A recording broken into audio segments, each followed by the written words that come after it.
Oh boy, this is going to be a weird one. In 1996, Illusion Gaming Company asked the question we all have thought and asked ourselves at least once in our life. What if the tale of King Arthur, but dragons? Then they created Blazing Dragons. Well, actually, originally they were going to make a game called Dragons of the Square Table, but as there was a TV show coming out called Blazing Dragons, they kind of tied the game in with the TV show. Just, they shared no characters, and I'm not sure it shared any story. I don't remember the TV show at all. All it shared was that the TV show was written by Terry Jones, and then Terry Jones himself voiced the character in the game. The TV show is now a cult classic with fans all over the world. The game, not so much. But why did this 1996 point-and-click game that only ever released on the PlayStation and Sega Saturn never see the same love as its TV counterpart? Well, let's find out. Welcome in, I'm as always Annakuma, and today we'll talk about a game I owned on the Sega Saturn, and to this day still absolutely love. So let me tell you about Blazing Dragons. So I can kind of give you a little bit of an explanation for why Blazing Dragons might not have done well as a game. Mainly because I know a lot about point-and-click games, and I've done a lot about point-and-click games from 1996. It was a big year for point-and-click games. For a start, it didn't tie into the TV series. It wasn't written by Terry Jones himself, and it mainly just took on the characteristics of the series, like having a more centaur-like looking dragon set and slightly different art style. Or so I've read. There isn't too much information on the game online before it turned into Blazing Dragons. Or at least not when you're a very tired bear with concentration problems that couldn't find anything when they looked. It also managed to do something the TV show couldn't do, and it filled the voice acting cast with some of the top quality actors that you all come to love from point-and-click games, including Terry Jones himself. He didn't voice anyone in the TV show. He was also joined by Cheech Marin, Jim Cummings, and Rob Paulsen, to name just a few. As it also arrived at the same time as the TV show, it wasn't really being marketed at fans of a show that barely had anyone that was a fan of it anyway. If they did see the game and did see the TV show, they might recognize it, but they wouldn't have recognized any of the characters from what I can tell. As I said, it feels like it was its own thing on the side as well anyway. In other words, the tie-in really didn't help or hinder it. It was just all kind of pointless. Mainly 1996, as I've said, did feel like a big turning point year for point-and-click games. Whilst the year itself was jam-packed with classics like Broken Sword, The Shadow of the Templar, and The Neverhood, it was also the year of Harvester, Ripper, and one of the saddest point-and-click stories I'll continue to pretend I'll make a video on some point, one of my favourite games of all time, Toonstruck. It was a year of mixed reviews, mixed feelings, and the start of the decline of the genre that all but died a few years later. Or maybe not died, it kind of did die, but the games were still coming out, they were still strong. Some of them were even complete bangers. But games wanted to move on to be 3D or FMV, the simplicity and silliness of the genre was dying, trying to compare with the ever-growing landscape in gaming, and for every success like Broken Sword, there was a mega failure like Toonstruck, making people less and less confident in the genre. Not only that, even games like Broken Sword ended up going to be 3D, and then failing a little bit as it entered the 3D period. I don't believe it. It's a picture of Anna Maria, dressed as a nun. Cute nun. Very cute. So what's the deal? This nun is Anna Maria. No way. Yes way, very way, in a big way. Whoa! You've been dating a nun, George. A nun! Well, she wasn't wearing all that gear when I met her. In some countries, they execute you for that, George. Well, maybe she's not a real nun. Maybe she's at a costume party. Not that any of the games I have mentioned were bad. Hell, I've even played and reviewed Harvester on this channel, and actually have a lot of positives about the game. Toonstruck's failure wasn't even about the quality, the writing, or indeed the star-filled voice acting cast. It just never found an audience. All these games have found their way into the hearts of adventure gamers worldwide, but at the time back in the mid to late 90s, it was a pivotal turning point away from the genre and onto new horizons. So Blazing Dragons not only didn't have the brand appeal you might think knowing it was tied into a TV show, but it was also limiting itself to console releases and just didn't stand out in a landscape that had Christopher Lloyd as the main character of one game, Christopher Walken in another, extremely unique claymation styles like The Neverhood, or the vast and beautiful art style of the Don Bluth-inspired Broken Sword series. So it kind of fell through the cracks. That all being said, it didn't meet with negative reactions as it was released. It just never found an audience, much like Toonstruck, and to this day, unlike other games that you could say the same about, still hasn't really found an audience. Now I'm going to mention this game a million times, I already have, but Toonstruck is a game that you will see people whipping out on Twitch all year round to wow people with it, with the cutscenes, the fact that Christopher Lloyd's in it, and everything else. But people don't even know that Blazing Dragons exists, and anytime I've personally streamed it, and I've never seen anyone else stream it, I met with people absolutely stunned that they missed it, yet they still don't go out and try to play it themselves. So why is that? Well, if you have about an hour free to find out why, then join me as I tell you why. Warning, I don't actually know why, but I have my opinion on why, and I'll just say it. Also warning, I will be spoiling the entire plot of the game, so you can continue not to play it if you so wish. So what is the plot of Blazing Dragons? When the game loads up, you have a quick cutscene of the King of the Dragons announcing that humans are after the royal jewels and sends his knights to stop them. You'll then get this wonderful close-up of the knights as they make their plans. Establish a defense perimeter. Bernavir, report on troop strength. Blaze, you and I will attack in formation Delta Tango Orange. Or better yet, let's just rush in and torch those buggers. For Camel Hot! You'll then land on the opening screen, and when you get into the actual game, the cutscene continues within the game engine, with Sir George and his wizard Mervyn discussing their plans to take over Camelhot. It's half-eaten! Curse those dragons! Mervyn, I want some fiendish advice. How can I make Camelhot mine? My spies have just given me some new, deliciously diabolical information regarding the future of Camelot. Then we'll meet the actual main character of the game, because he has yet to appear, actually. This is us. We're called Flicker. We're an inventor. He's been woken up by one of his new inventions, the alarm clock. And before he can try out the snooze function, the court jester Trivet appears to tell Flicker that the king wants to see him. Flicker immediately gets out of bed as he is asked to join a tournament the next day to win the hand of the Princess Flame. Otherwise, apparently, he probably would have ignored the request to get out of bed and would have slept in, which is very relatable. So I guess I need a content warning for those with a weak sense of humor. This entire game is made out of puns. They aren't always great puns, but they are puns. You might ask if there is such a thing as a great pun. Well, if you ask my Twitch chat, they think every pun is great, no matter how bad it is. But they are also very old, so there's that as well. Every dragon has a fire-related name, and the comedy is very 90s cartoonish humor, especially, I guess, English cartoonish humor. After getting up and dressed, you take control of Flicker. It is worth clicking on everything in your room for two reasons. One, because the game is fully voice acted, and they have wonderful lines even for things that you can't pick up or interact with. And two, because it gets you used to just interacting with everything and anything, and picking up what you can pick up to put in your bottomless bag. I do some of my best work here, so I sleep as much as possible. Which I guess brings us to the cursor, one of the most important things in a point-and-click game. Your cursor is not reactionary. Instead, you must change whatever the cursor is to whatever action you want to do. If you want to look, you have to pick the eye. If you want to pick something up, you'll need to choose the hand, and so on and so forth. It is basically the old verbiage system condensed down to action buttons. What they do to make life easier for you, though, is that the eye will be open if an item can be looked at, or the hand will move if you can pick it up, and also the foot will move when you hit the hotspot to leave a room or area. It's a nice way to show you exactly what you can and can't interact with, and how you can and can't interact with them, without having to make the item stand out too much from the background, giving the entire area you're in a very natural look. As I said, you have a bottomless bag too, which is always up in the top left corner. You just click on it and it will open a little bag that you can then grab items from. A very nice stylized infantry that is simple to use. Now all you need to do is go downstairs to talk to the king, and there is only one other room on the floor you're on, and you can pop in and have a look, but it's a library and you don't need to do anything here quite yet, so you could just go downstairs. Blazing Dragons is a pretty well designed world.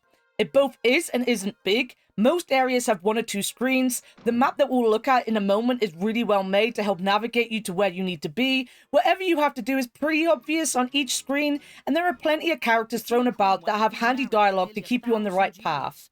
Navigating the world is fun, and most of the time you're in one place for a reason, and if you kind of know what you are doing or just follow whatever thread you're currently on, you'll never feel the need to pointlessly wander the world trying to find whatever it is you need to do next.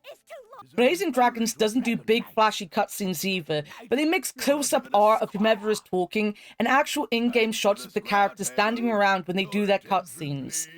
There is a lot of talking in this game, either in this style or just in dialogue trees in general, and it tries really hard to do a lot of world building, character building, and balance it with humor and silliness, and I think personally for me, it does do it well. The writing of this game was never a problem, and no conversation really ever drags on. When you get downstairs, the king will tell you that you cannot enter the tournament because it is only for knights, and you aren't even a squire. Princess Flame tells us that we have to do something because she refuses to marry one of the other idiots. This lays out the main quest for Flicker. He wants to marry Flame. Flame kinda wants to marry him, I guess, but we need to become a knight to do so. That being said, Sir George interrupts and announces that he also will be entering the tournament as well. Now this gets a little confusing. Or maybe not confusing, it's just cartoon logic. The king does point out that only dragons may enter, and George announces he does have a dragon. At no point in this does the king mention that the dragon has to be a knight, and it turns out much later in the game that you have to do this certain thing to become a knight. Therefore, this dragon that George wants to enter on his behalf doesn't fall into that category of being a knight, but is being allowed to enter, whilst Flicker isn't, because he's not a knight. The reason the dragon can enter for Sir George is because the Chancellor, who is 100% not evil, no siree, says this. Chapter 3, Section 9, Paragraph 18 clearly states that humans shall not be eligible to participate in any tournament. Unless, of course, they have a dragon to participate on their behalf. Something I loved was Flame then instantly correcting him on the rule he was talking about, and him having to come up with an excuse. It felt very Red Dwarfish when Rimmer would go on about the handbook and then Crichton would correct him. And as prisoners of war, I invoke the All Nations Agreement, Article number 39436175880932-B. 39436175880932-B? All nations attending the conference are only allocated one car parking space? Is that entirely relevant, sir? I mean, here we are in mortal danger, and you're worried about the Chinese delegates bringing 2 cars. That being said, the 100% not evil, no way in Kama hell Chancellor slips up telling us that he changed the rule, and it is a sensitive matter, and Flame shouldn't have a voice in any of this, so who even cares anyway? The king somewhat agrees, reluctantly allows George to join the tournament, and then sends his knight to find out more about this dragon that George has, and then after being asked by his daughter to find a job for Flicker, gives us the most important job of all. Flicker, I hereby command you to wash all the dirty dishes that have piled up in the royal kitchen. There you have it. This will then throw us into the kitchen to, well, wash the dishes. Now let me tell you about one of my favorite things Blazing Dragons does, something that is unique to it as far as I know, and that gives it a lot of character, the Inventor's Diary. So in Flicker's bedroom you can pick up this book, and the book is basically his journal to jot down his inventions. If you look at the book, it will open up and you can look at the drawings, and these inventions are things that you will use and create throughout the game to complete certain tasks. This includes the steam machine to clean the pile of dishes that you would be stuck all day trying to clean if you didn't do something about it. The book is beautifully illustrated, and as I said, you end up making all these things that are in the book anyway, so if you ever feel like you aren't too sure what to do, checking out the Inventor's Diary might just help you refocus what you are doing. You might notice items in your inventory that look like they belong in an invention, and then figure out where you have to go and where you have to use it. Right now, your job is to create a steam machine with the kettles on the stove and a broom so you can leave. At first, Flame will come in and once again remind you why exactly you're doing all this. You gonna help me with the dishes? No, if you're a knight, Daddy will have to let you compete in a tournament. To become a knight, you first need to have an existing knight take you on as a squire. And then? As a squire, you can journey into the Cave of Dilemma, leave alive, and you're a knight. Guys, I don't know, I never really got the feeling that Flame cared for Flicker. It felt like she just knew he was the best of a bad bunch. The knights all have very unique personalities, and if anything, Flicker comes over as a pushover, and Flame a very hard-headed person. Therefore, Flicker feels like a perfect pick, because he won't actually want to be king. Which is actually fair, because Flicker never even mentions wanting to be king, just wanting to marry Flame. Either way, after she leaves and you finish the washing machine, or dishwasher I guess, then the Chancellor also will walk in and takes way too much interest in our steam machine for the 100% not evil intentions that he has. With all of these interruptions done and the machine fully done, you are washing the dishes and you are free to leave and get on with your day. But what is your day? Well, you need to become a knight, and to become a knight, first you must become a squire, and the only way to become a squire is to have a knight make you their squire. So you'll have to go and find the 4 knights around the world map and get one of them to agree to have you as a squire. Exploring the castle right now won't really do much for you. You have the main chamber downstairs where the king stays, the bedrooms off to the side where you can pick up some items and talk to Flame, the corridor leading outside where you need to talk to the receptionist to get the semi-enchanted map, and then the Chancellor also has a room, but you can't really go in there and talk to him right now. Well, okay. While sure you need to get the items around the castle and nothing is hidden behind a quest so you can go around and just grab whatever you see, we'll head outside on the map screen. And I love this map. The map really is enchanted. I can see where all 4 knights have gone. It's styled as a scroll that has been unraveled. I love the design of the beanstalk growing out the other side of the turned over page. It's just a nice little detail they didn't need to add that makes the map so much more interesting. As I said before, the map is semi-enchanted. This means that it will have this dotted line showing you where your objectives are, and also show up exactly where the knights are in this part of the game. 3 of the 4 knights are on the map, and then you have this question mark that you can't go to where the 4th knight is. Anyone that knows me knows that I'm a sucker for a map or a travel screen in games, especially point and clicks. This is honestly up there, and I do like that they obviously did think about their target audience, which I'm guessing would have been kids, seeing it was tying itself into a kids' cartoon at the time, and the game decided to make the pathing very obvious for them with this big dotted line. It made it thematical in that it was an enchanted map, in a fantasy kind of King Arthurian world, but it was also just a nice quality of life addition anyway. I wouldn't necessarily say that Blazing Dragons is a linear experience, but it is kind of one of those games where you do have to do a certain thing before you can move on to do other things. So whilst right now you can walk around and talk to pretty much everyone that you want to, where I would really start the game is at the Beanstalk. How did Sir Bernavir wind up here? This is the home for the grimly insane, where they treat clinically depressed storybook characters. Now, why would I start it here? The home for the grimly insane, probably a play on the grim fairy tales, as well as being just a little grim itself, is where Sir Bernavir has ended up being questioned by Dr. Sigmund Freud. There are a bunch of people here, including Rapunzel standing outside, this giant you can't talk to but is lying on his back, twitching in the background, and a beautiful bit of storytelling and background art in itself, the Pied Piper inside, who is voiced by the red guy himself, Charlie Adler. I say, that's a nice pipe. Can't stop to talk, have to play. Then the Doctor and Bernavir, as well as a man who thinks he was a frog that got turned into a prince but wants to be a frog again. Much of what you do here, or what you need to do here, is going to help you in the future. All roads kind of lead to the Beanstalk in the end. That's because you'll have to take one of the magic beans from outside, next to the fallen beanstalk. You'll also have to torture poor Rapunzel by using hair lotion on her and making her hair grow, giving you a length of her hair, as well as her shears if you talk to her again afterwards. And you also just know that you're going to need a kiss for the frog and to stop the piper from, well, piping. With the bean, you can head over to Sir Gasflame. To explain the joke here, Sir Gasflame is blind. He can't see where he is, or what he's doing, or who he's talking to. So instead of going to find Sir George in Sir George's castle, he's basically just walked around to the back of the castle and is threatening the King of Camelhot. He is the simplest of the knights to deal with because as long as you grab the magical bean from outside the beanstalk, you can plant it to grow a beanstalk, sending him flying up into the air, and seeing the king face to face, making him realize that he's been a fool. Unhand my nose, you stone-blind stalker! King Allfire! What happened to Sir George? Am I in trouble? He won't take you on as a squire because that would be too easy, but he will give you a bit of coal that you can use later. So that just leaves Sir Bernavir and Sir Blaze. Sir Blaze is over here by the river. He's so vain, he's flirting with his own reflection in the water. You also have an obviously female frog over here in the corner, and you know of a very human male frog, so it isn't very hard to potentially see what is going to happen here. If a kiss from a princess turned a frog into a man, then a kiss from a princess could turn him back into a frog. And we know a princess who might or might not be in love with us, so if you head back to the castle, you can get a good luck kiss from Flame, who is also kind of lizardy, so it makes sense that it will turn him back into a frog. You can trap that kiss into a jar and then give the kiss to the frog in the beanstalk.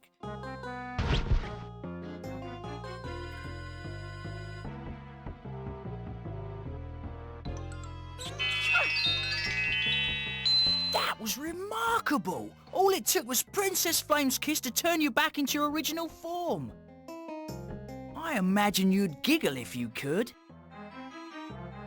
And most of your IQ went away when you transformed, didn't it? So I'm probably standing here talking to a frog who doesn't understand a word I say. Yes, you've guessed it, he was correct. The man turns into a frog again, and you can take him with you. If you then use him with the frog on the lake, Flicker will throw something in between them and their tongues will touch, and you'll have frogs in love. Mainly, you just destroy Sir Blaze's reflection, and he has to stop flirting with himself. He'll get up, he won't take you on as a squire either, he'll give you a mirror because of course he will, and then he'll leave. Now you might have noticed that I did this kind of out of order, at least for the playthrough on screen that you're watching, and that is because I think overall, understanding what to do with the frog might be easier for people that are new to the game, whereas I've played this game so much, I know the answer to both problems, but I tend to sometimes forget to go get the kiss first, or indeed get both the items at the same time that I need, and then start with the piper because he's just closer to the door than the frog is, and then go to the frog afterwards. I also kind of speedrun this game, to a point. I don't because I like talking and looking at everything, but amazingly this game does have a speedrun record, and it is about 31 minutes, meaning people did at some point play this game. Maybe I should do a speedrun of it. So the piper is paranoid about the rats! My playing is the only thing keeping the rats away. If I stop, they'll be all over me. It's horrible. But I haven't seen a rat for miles. Don't be fooled. They're all around us. They hide in the shadows with their glowing red eyes, waiting. And what you need to do is to get him to stop playing his pipe so that it distracts the doctor long enough that you can untie Sir Bernavere. If you visited the king's room before you left the castle, he does have pipe cleaners so that he can help clean his nostrils out. You can take these as soon as you can enter his bedroom. Now, the areas where the knights are aren't the only areas you can visit. You actually also have this town square that goes off to the tournament grounds. Outside it is this guy who is cleaning the sign, but goes on a break the minute you talk to him, and then this termite hill. If you use the pipe cleaner with the termite hill, then you can gain yourself a nice little army of termites. With this army, you can pass them on to the piper to clean his pipe, he doesn't know they're there, and they'll eat the pipe for dinner.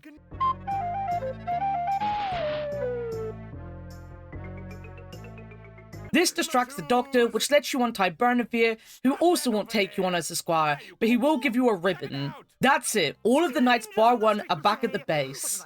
Fun little detail here is that every time you return to the main chamber, if you do indeed return, the king will be there with whichever knights you have already saved, and they'll be just sat there having a conversation on what's happening. It's kind of funny, it's a nice little detail they didn't need to add.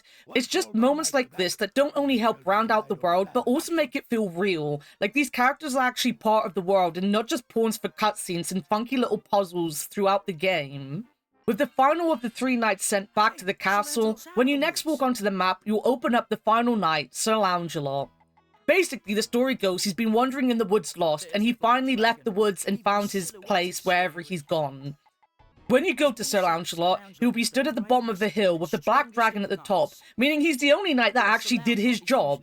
You can grab a few things here and talk to him before walking along the path and getting a closer look at what is going on at the top of the hill. Sir George is there with his little doggo and some people getting the dragon ready to be demonstrated because the dragon is just a machine, it's not a real dragon. But let us take a moment just to talk about how weird this world actually is. The king of Camelot is a dragon. The dragons are all knights and they have this fancy little village all to themselves with at least 2 other people in it. That being said, the rest of this entire map is filled with humans. Later on, we find ourselves in a human town. George has his own castle, but even the areas surrounding Camelot are all filled with humans.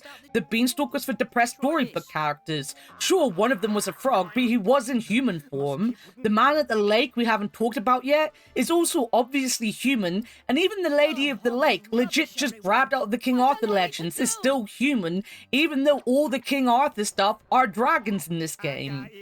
Other than the main cast of characters in the castle and one or two extras in the town, you don't actually see any other dragons that often. I would also point out that it's just funny that the Doctor found it funny himself that Bernaville was dressed up as a dragon and thought his mum was a dragon, but I know that Fictional will be sitting there pointing out that that's the joke, that the Doctor is also crazy, and missing my joke, so I'm not going to make that joke. Back to what we have to do. Remember the town square? The Termite Hill? Well, on one of the paths leading away from the Termite Hill, you have Trivet the Jester and Narina not being very funny, but to the right of it is the catapult. I said the puns are gonna run wild, and they do. Catapult, as in you're gonna be throwing cats. Yes, this is a minigame where you get to yeet the cats with the catapult at the cut-out humans that pop out of the windows, accumulating and hitting the fake Sir George. When you finish this minigame, the cat will come out and it'll be dazed, and you can pick him up and take him with you. You can then imagine what you're gonna do with the cat. Go!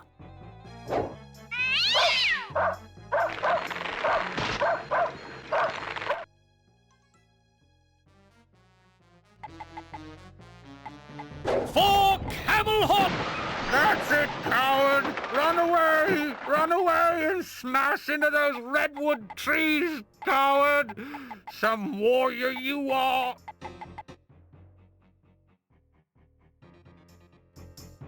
You slug-brained simpletons! This is all your fault!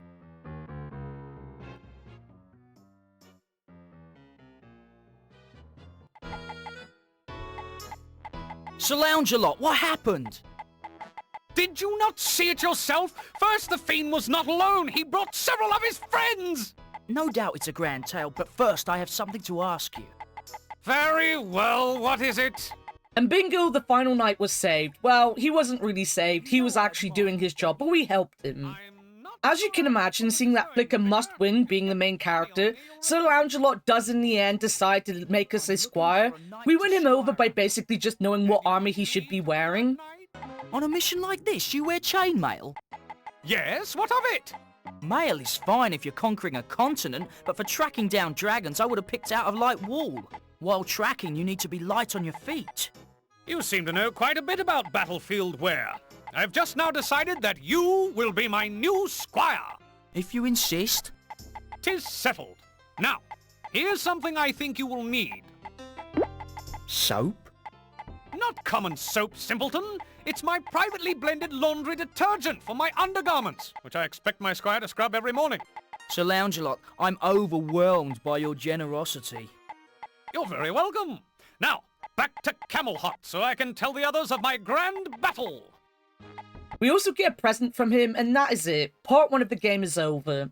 Back in the castle, and Lancelot lets the king know that he has defeated the Black Dragon, and the king then makes it very well known that Lancelot is the knight he hopes will win Flame's hand in marriage the day after. This obviously upsets or more angers Flame because she doesn't want to be married off to anyone, so she storms off, and we're given the task of sorting her out. No rest for Flicker. Flame is gonna run away, and as long as you have the hair from Rapunzel, you can help her get away quite easily. At the same time, George and Marvin are under the window for whatever reason, plotting or whatever. Then the plot twist of the century happens, and who would have thought it, the Chancellor turns out to be evil. Yes, the story twist of the century that has never ever happened before happens right in front of your eyes, and he tells them to wait there whilst he goes to get the plans for the steam engine from us to help with their plans with the Black Dragon. It's also funny when you actually go and see Sir George and Mervyn for the first time. Mervyn is just turning Sir George into random things. This monster here is also like at the beginning of the game. It has no reasoning behind it, but it's just funny that they're doing it. I don't know why. The funny thing is, the window we're just about to let Flame escape through is the window that Sir George is under. So Sir George gets the princess thinking that the Chancellor has sent him the princess instead of the plans, and then the Chancellor shows up and steals the plans anyway. If you follow him out of the room, the king will then also ask to see his daughter, and this ends up being one of my favourite parts of the game, but it just never ends for poor Flicker. So the first thing you'll want to do is go and see the Chancellor so that you can get your bag back, because he's stolen everything. If you watch the little cutscene that goes on, you'll see that one, he has sent the dodo out on the job after the other bird ran away, or flew away, I guess. Curse you, stupid bird! Oh well, at least I have my backup ground delivery dodo. And two, he has stamps for the dodo mail. You'll want to grab those stamps when you have your bag back.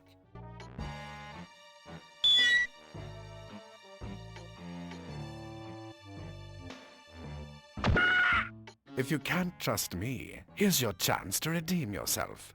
Follow the dodo to the kidnapper's lair, rescue the princess, and you'll be a hero. As soon as the little fool gets anywhere near Castle Grim, he'll be chopped into a dozen pieces by Sir George's guards. Did you say something to me, Chancellor? Oh, no. I was just having a small, malicious aside. Carry on, lad.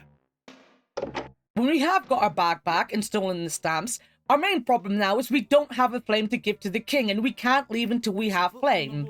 So where do we go? Well, Trivet is currently going under a change of job because he's fed up of being an unfunny jester. He's decided instead he's going to become a hypnotist. The game allows you to be hypnotized by him, and you'll go down and see the king thinking that you are Flame. Yes! Make me a princess! I've always wondered about you, Flicker. All right, now bear with me. Let's say turning into barnyard animals, turning into pudding, turning into royalty. Here it is. Double, double, this is no trouble. Now you're a princess, although one with stubble. Hey, sweet cakes! Trivet, what are we doing in the library?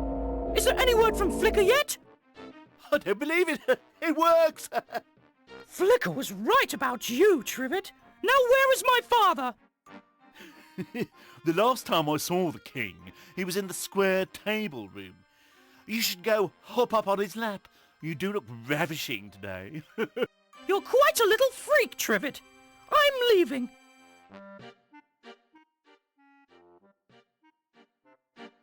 Hello, Daddy. Busy doing kingly things?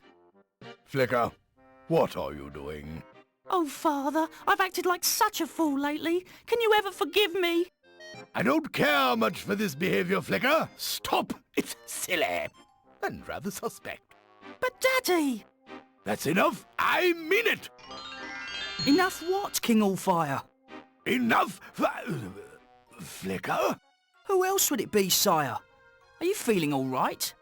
You've been experimenting with your chemicals again, haven't you? I can tell. Begone! Weirdo.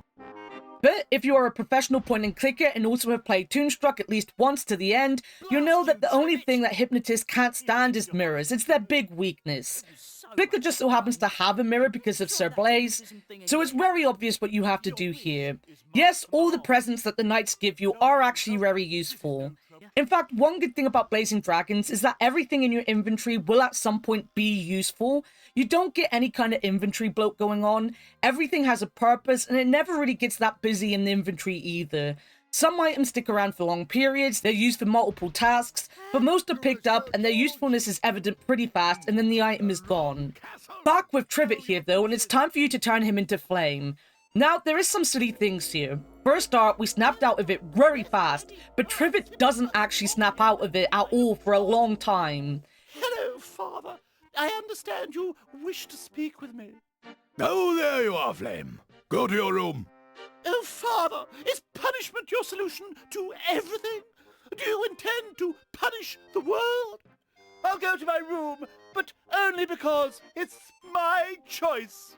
Good work, Flicker. You're free to go now. Now that the king is happy and fooled, we have our bag and our favourite part of the game is over. You can just leave and go back to the main map. Our semi-enchanted friend can show you where the dodo is. How can I follow the dodo to the kidnappers when some loon of a hunter has him trapped? There isn't anything you can do right now with the human to stop it from hunting the dodo, but you can talk to this ant who is trapped in the bear trap. Ow, my aching foot. Hey, help me, somebody please help me. That ant must have a weight problem if he's sprung this trap, or else he's just big-boned. Whichever, he's really stuck. You bet I'm really stuck. Get me out of here. So what now? See, back in the library, there is an endangered species list on the wall, and you can save the dodo, unlike the poor dodos in the real world, by using your stamp, which amazingly is much bigger right now, to instantly make them endangered, and sending the police out to stop this hunting right now, and letting the dodo finish his journey to Sir George, and our map can now tell us where George is. Here, you were shooting an endangered species, see? Ordinance number 14602 clearly states that hunting dodo birds is against the law. Oh, it's rough, I tell you rough. I didn't know. That must be a new law. Huh, I'm gonna throw the book at you, and my aim's better than yours. I'm wild, I tell you.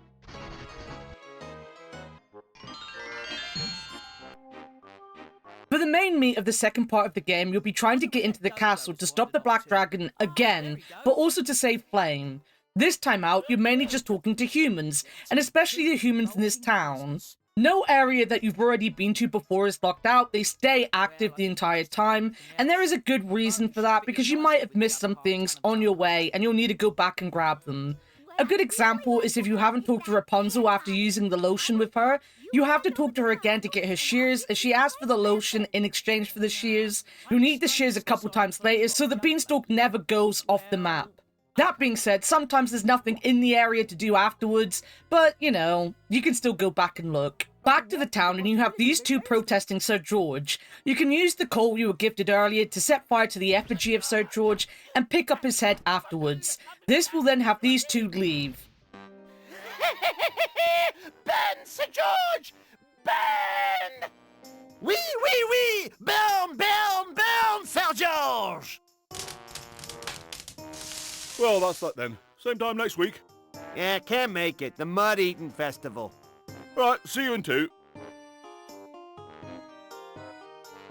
You can't do much with the cricketer right now, so you can either go up to the castle and see the dodo being picked up, or head into the bar to the side. The bar has a few things going on, but mainly right now you want to talk to this guy sitting on the bench to get his comics. He won't just give you the comics, you'll have to beat him in a dancing minigame. Now here's another Toonstruck tangent that I thought about was writing this script. Jeff Bennett voices a lot of characters in a lot of things. He does the dancer in this that has the fake Arnie-esque accent going on. Funnily enough, he also voices Jim of Jim's Gym in Toonstruck with the same accent. That being said, CD of the Bolorama in Toonstruck has this massive cutscene, one of the best in the whole game, but he's wearing a very similar outfit and looks extremely similar to the dancer in this game. That dancer in Toonstruck is voiced by Mr. Winnie the Pooh himself, Jim Cummings, who also voices the King in Blazing Dragons, as well as a few other characters. The voice acting world sometimes feels very small. One day we will talk about Toonstruck, as I keep promising, and on that day we will have to deep dive into the talent they paid for that game, because if this game seems impressive with its voice acting talent, that game went overboard. Minigames, though, are one of the few things that make Blazing Dragons its own thing. You've already had the catapult, and now you have this. It isn't a hard game to do, but the timing can be tricky. You have the controller on the back wall, and you have to basically just press the buttons in time. It does speed up the further along you go, but it never asks too much of you. This game knew its audience were probably going to be children, and made sure that the game was simple enough without being insultingly simple for either children or adults that might pick up the game as well.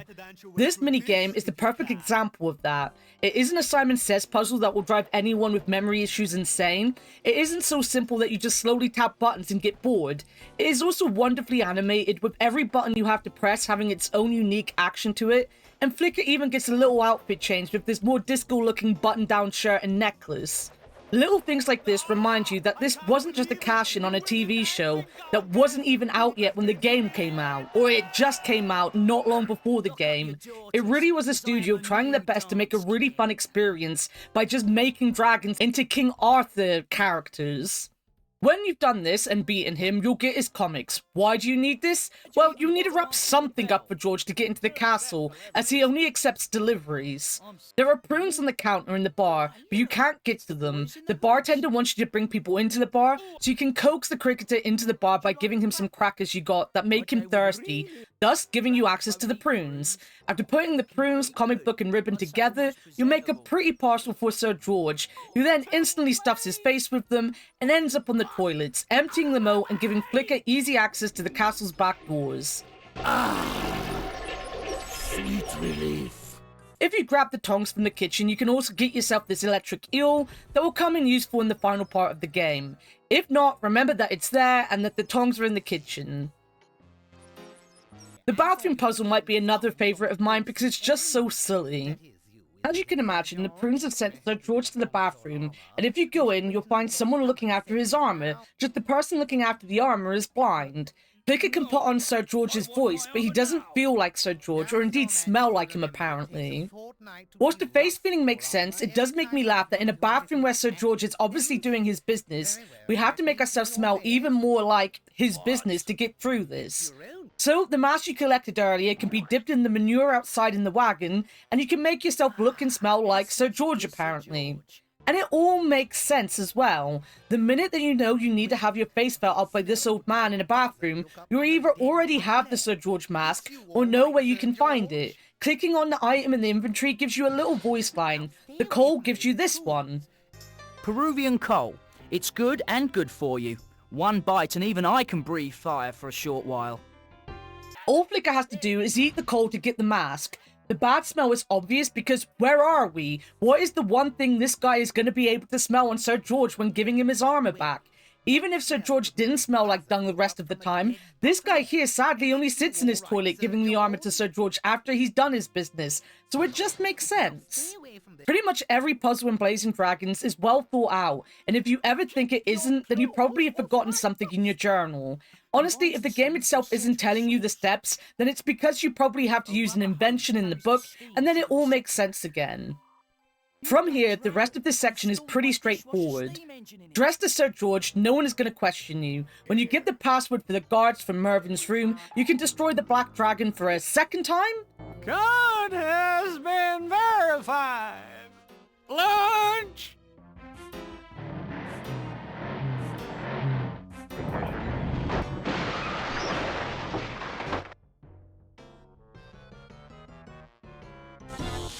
What the devil is all that racket? I get on a really good diabolical roll, and then what? Oh, I'd better investigate.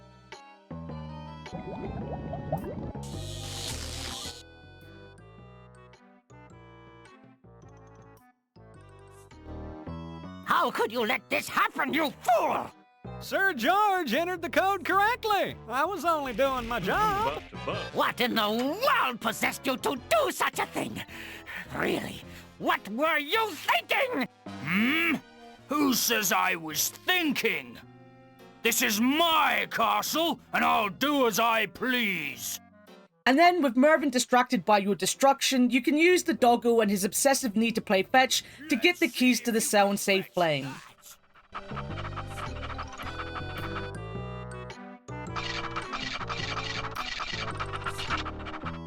What an ingenious little pup. He brought the keys to the cell.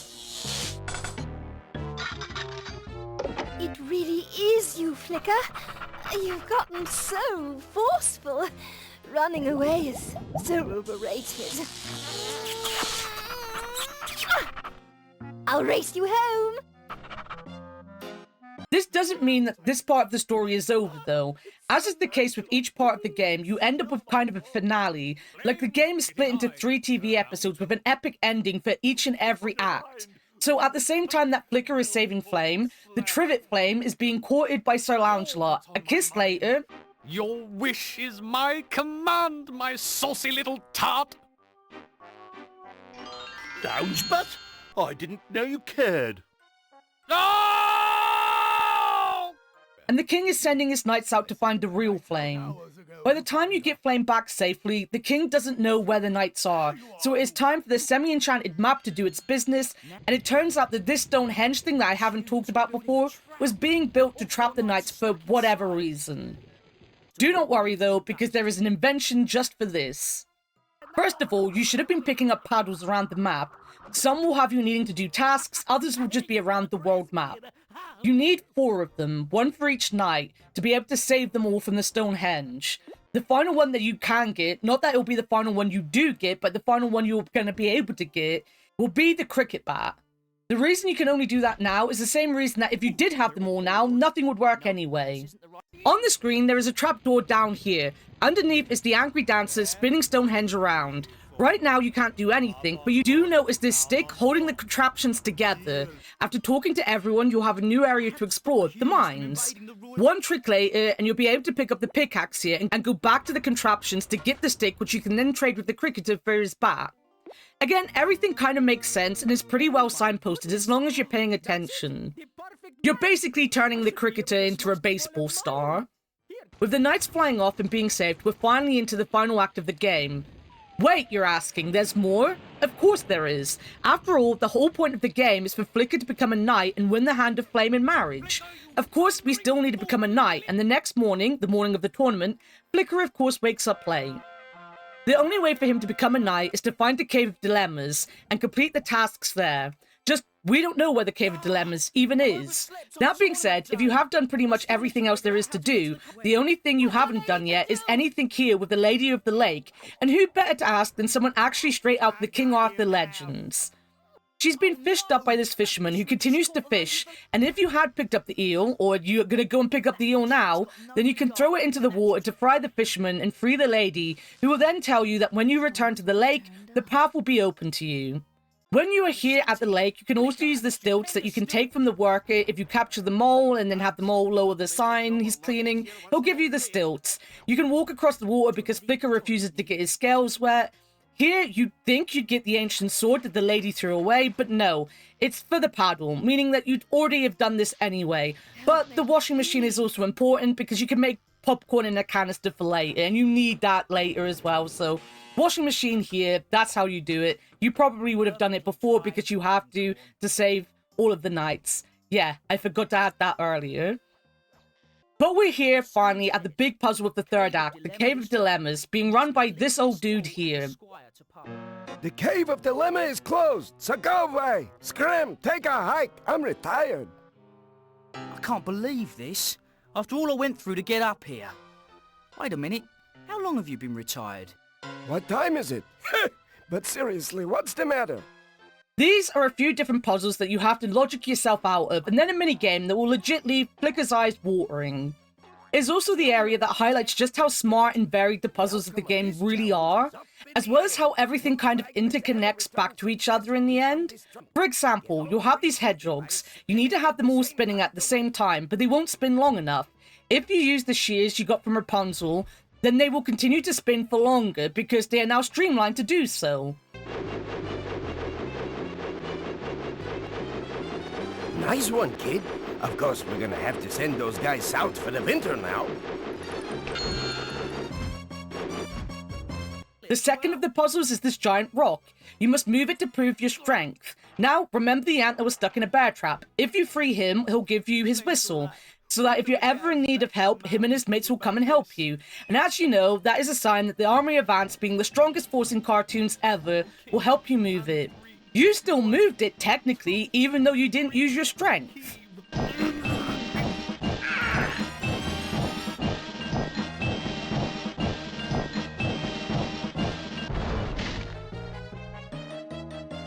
Way to go!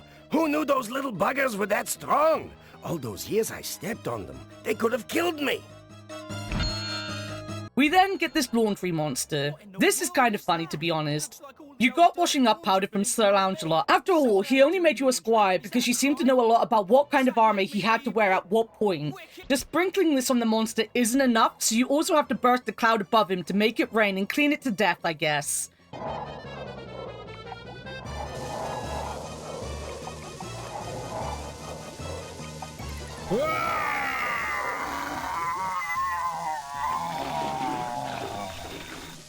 Ha!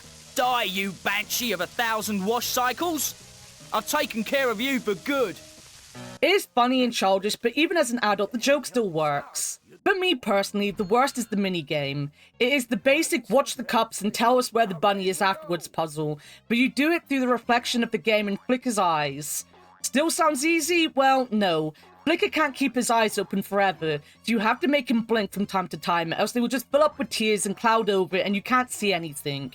It genuinely takes me a few tries to get it because you have to time the blinks just right, else you might miss a fast move and be absolutely certain you got the right hat and just don't. Thankfully, this is all you have to do, and obviously being a point-and-click game, especially aimed at children, you can do it as many times as you want till you get it right. You then get the okay to be knighted and head off to the tournament. Then the king will finally happily knight you. By George, by Dragon, you've done it, haven't you? Hand over the cubic zirconia.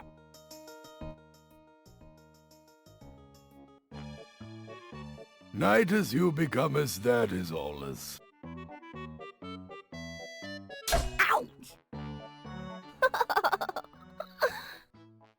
Next up is a wonderful montage of cutscenes of all the events that Flicker has to go through in the tournament to get to the finale. I'm both happy it was a cutscene because it's funny, but also sad we didn't get to do some of these.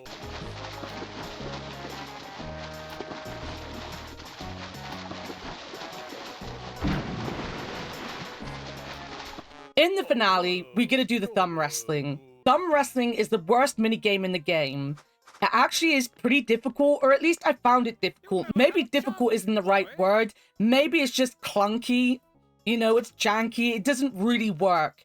It does look cool, and it was a really cool idea.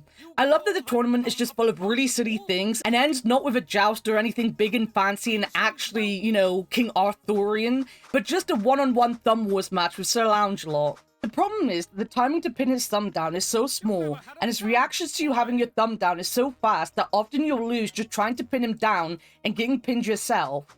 You have to mash all the buttons all at once as well to either win or survive. But they don't tell you this, and it does feel like you just have to mash the controller as fast as possible. Not mashing one button or a certain two buttons, just mash everything at once, else his bar goes up way too fast for you to catch up. Thankfully, again, this is a game aimed at a younger audience. It was also doing its best to stop itself from falling into the pitfall that older point-and-clicks did. So the joke is, every time you fail the thumb war, the king and flame would... not fail. Every time you lose the thumb war, the king and flame were too busy looking elsewhere, so force us to replay. But when you do win, they actually notice. Flicker, you won! You won! And I have to admit that I am surprised at the outcome of this tournament. It was never in doubt, sire. I have the most cunning thumbs in all of Camelhot. But I was supposed to be the winner! I'm supposed to marry Flame!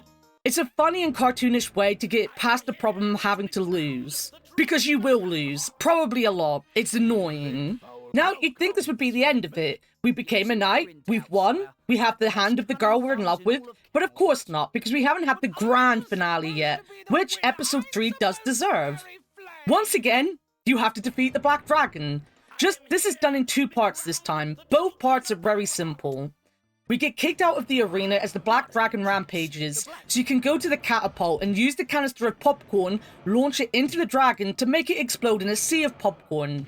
If you do miss, which you probably will, Flicker will mention that to save time, he had created loads of these canisters during the loading screens and downtime, so we don't have to redo it. I didn't practice enough.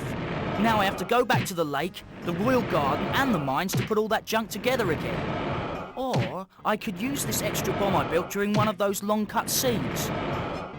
Once more showing that they weren't going to waste your time repeating steps because their main audience would have been kids, with potentially a lot less patience to run back and forth to make these canisters every time they missed a slightly tricky timed catapult throw to blow up a dragon.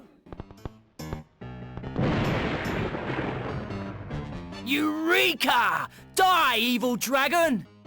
With the dragon down, Mervyn gets fed up with Sir George and turns him into the Black Dragon. Just now the dragon, controlled by George because it is George, eats everyone. Or at least the king, Flicker and Mervyn. I'll make you a Black Dragon, all right. Consider this my resignation!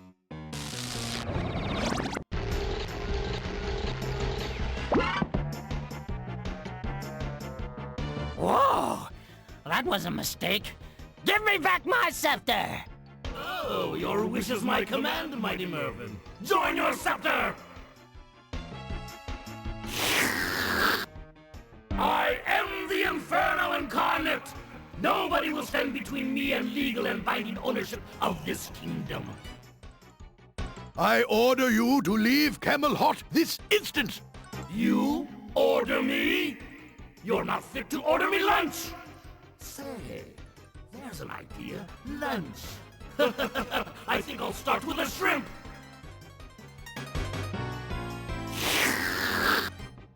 What a jerk! You ate the king! You can't eat the king! And a little cream puff for dessert.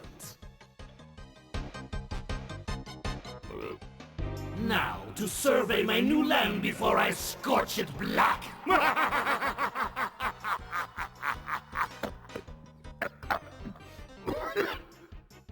We end up in his stomach, and this is probably one of the funniest things. You and Mervyn basically both have the ability to speed up or slow down the dragon. When you pull your lever, you'll hear it clicking, and Mervyn, who can't see what you're doing because he's stuck looking the other way, will automatically turn the dragon down. So what do we do? Well, I said earlier that nothing in the inventory ever seems to be there for no reason, and you started the game with Flicker's first invention, the clicker. If you've used it at all during your gameplay so far, you'll probably recognize the clicking of the lever as the same noise the clicker makes. So if you use the clicker, because Mervyn can't see you because he's facing the other way, he'll think you've sped up the dragon, so slows it down so it doesn't explode. Just slowing it down so much because it hasn't actually been put up turns the dragon off completely, because even though it's George, it's still kind of a Mecha George, a Mecha Dragon of some kind, so it needs to be powered by the steam machine. With the dragon now stopped, he'll then start to rev up the dragon to get the engine to work again with this pull string, which, with the shears from Rapunzel, which became extremely important, is easily snipped and stops the dragon in its tracks, thus defeating the dragon and Mervyn and freeing you and the king, ready to head back to the castle. As the credits roll, you get this. On top of the Royal Mattress Factory like we did. Oh, I haven't felt this young in years. I think I have another 500 years of ruling in me. Let me ask you, Flicker, if you didn't really want to run the kingdom, why did you enter the tournament? Well, sire, apart from the usual reasons of macho bravado and general stupidity, it was to save Princess Flame from having to marry against her will. And congrats, you have finished Blazing Dragons.